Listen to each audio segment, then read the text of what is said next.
তো সেই আরজি কর বা রাধা গোবিন্দ করের আজকেই 174তম জন্মদিবস।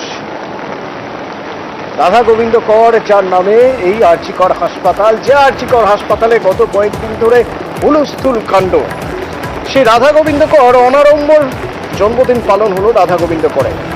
তার পরিবারের সদস্যরা আরজি করের ঘটনায় শোকস্তব্ধ।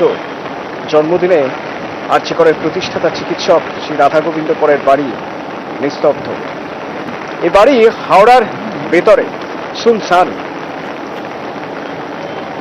রাধা গোবিন্দ কর 1886-তে ক্যালকাটা স্কুল অফ মেডিসিন করেছিলেন। পরের বছর যার নাম বদলে হয় কলকাতা মেডিকেল স্কুল। 1918-এ রাধা গোবিন্দ করের মৃত্যু হয়, আর 1948-এ হাসপাতালের নাম হয় রাধা গোবিন্দ কর বা আরজি কর মেডিকেল কলেজ।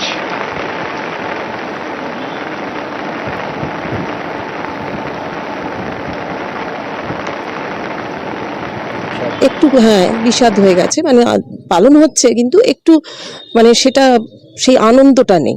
এতদিন একটা গর্বের সঙ্গে যে নামটা উচ্চারিত হতো, এখন সেটা খুবই মানে লজ্জাজনক অবস্থায় উচ্চারণ হচ্ছে, আর আমরা খুবই ব্যথিত। এই ঘটনাটাই আমাকে সবচেয়ে পীড়া দিয়েছে, যে উনি একটা তিল তিল করে যেটা তৈরি করলেন ভিক্ষা চেয়ে, সেটাকে কি সুন্দরভাবে ধীরস্বাদ করছেন।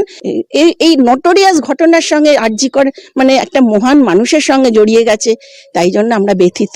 আমার চোখ দিয়ে জল রক্ত না বেরুক, আমার কিন্তু ভেতরটা রক্তক্ষরণ হচ্ছে। চিকিৎসক রাধা গোবিন্দ করের জন্মদিনে বিষাদের সুর হাওড়ার বাড়িতে। তার কারণ আরজি করের নাম এখন রাজ্য জুড়ে, দেশ এবং পৃথিবী জুড়ে প্রতিবাদের ভাষায় গর্জে উঠেছে সাধারণ মানুষ। আর সেই সাধারণ মানুষের পাশেই দাঁড়িয়েছে রাধা গোবিন্দ করের পরিবারের লোকেরা। জন্মদিন পালনের সাথে সাথে তারাও চাইছে জাস্টিস। ক্যামেরায় রাজু ভূঁইয়ার সঙ্গে দেবাশিস চক্রবর্তী, নিউজ 18 বাংলা, হাওড়া।